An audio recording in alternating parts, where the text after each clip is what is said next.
C'est chaud, c'est très intéressant, c'est bouleversant, mais c'est très encourageant. M. Traoré, encore une fois, s'exprime. Et quand le président parle, on écoute.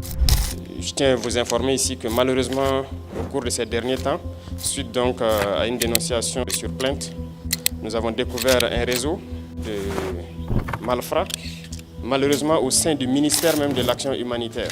Ce ministère qui était censé donc agir au profit donc des plus démunis. C'est dans ce ministère que des gens se sont permis de détourner de l'argent et des milliards en 2024. Voilà, le Burkina Faso n'est pas un petit pays. Il y a beaucoup d'or, beaucoup de richesses. Mais il pense qu'il est temps. Il est temps que les Africains s'alignent dans l'intelligence et la connaissance afin de produire ce que l'Afrique ou les aïeux, si pas le Créateur, nous a donné. Le Créateur nous a conféré beaucoup de choses. Il y a tellement de choses en Afrique. L'or, le diamant, le cobalt, l'uranium, tout ce que vous désirez s'y trouve. Pour faire fonctionner l'économie d'aujourd'hui, on ne peut pas le faire sans jeter un coup d'œil sur l'Afrique. Raison pour laquelle beaucoup de pays en Afrique sont en instabilité. À l'occurrence, la RDC, qui regorge de sources intarissables d'or, de diamants, d'étain, de cobalt et beaucoup d'autres choses. Très nécessaires, du copper, tout ce que vous désirez pour la production des téléphones, production des satellites, des missiles, production de la bombe atomique. Je vous rappelle ici que la bombe atomique utilisée à Nagasaki et Hiroshima, regardez le feu, a été minée à Shinkolobwe, en République démocratique du Congo. C'est de là qu'on a retiré l'uranium pour aller bombarder. Mais malheureusement, la grande population, la grande masse congolaise est pauvre. Pas seulement pauvre financièrement, mais beaucoup pauvre d'esprit, malheureusement. Incapable de revendiquer leurs droits. Et c'est triste. Il faudrait un salut, un Noé, un libérateur, un prophète. Pas un prophète des Charababa, Chikababa.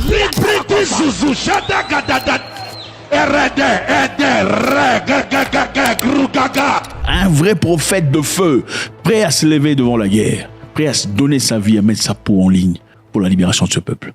Nous sommes au Burkina Faso, voilà, the map, ou la carte.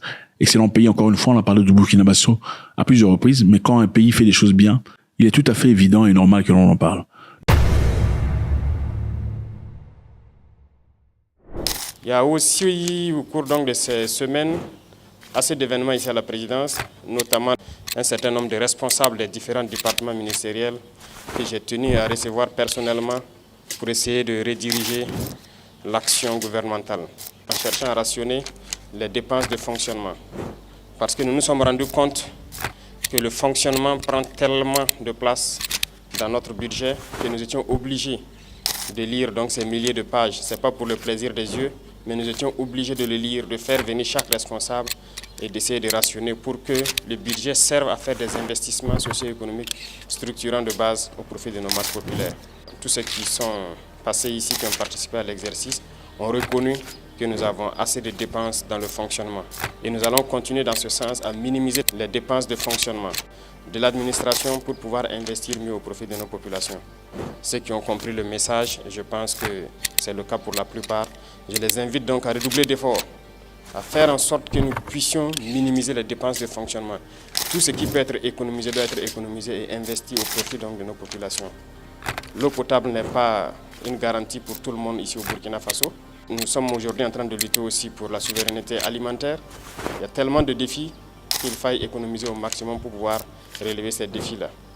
Malheureusement, dans ce contexte, nous nous rendons compte qu'il y a encore des brebis galeuses qui essaient de jouer avec le temps peut-être, mais nous avons passé 2 années à sensibiliser. Et je pense qu'à un moment donné, le peuple même trouvait que nous sensibilisons trop, il fallait passer à l'action. Et à partir d'un moment donné, nous avons décidé de passer à l'acte. Je tiens à vous informer ici que malheureusement, au cours de ces derniers temps, suite donc à une dénonciation sur plainte, nous avons découvert un réseau de malfrats, malheureusement au sein du ministère même de l'Action humanitaire. Ce ministère qui était censé donc agir au profit donc des plus démunis, c'est dans ce ministère que des gens se sont permis de détourner de l'argent et des milliards en 2024. Ils ont détourné plusieurs milliards. La police a fait un excellent travail d'enquête qui nous a permis de découvrir beaucoup de biens, des véhicules de luxe, un bon nombre de choses en tout cas qui ont été saisies. Et l'affaire a été transférée donc à un tribunal. C'est pour dire que si nous ne mettons pas du sérieux dans le contrôle il y aura toujours ce genre de personnes qui croient que tout est permis. Détourner des milliards, surtout au ministère de l'Action humanitaire dans ce contexte. Il y a des agents qu'on assure qui ont été pris dans ça, qui sont en prison actuellement. Des centaines de millions détournés. Des vivres qui devaient aller au profit donc des plus démunis, au profit de ces personnes déplacées internes.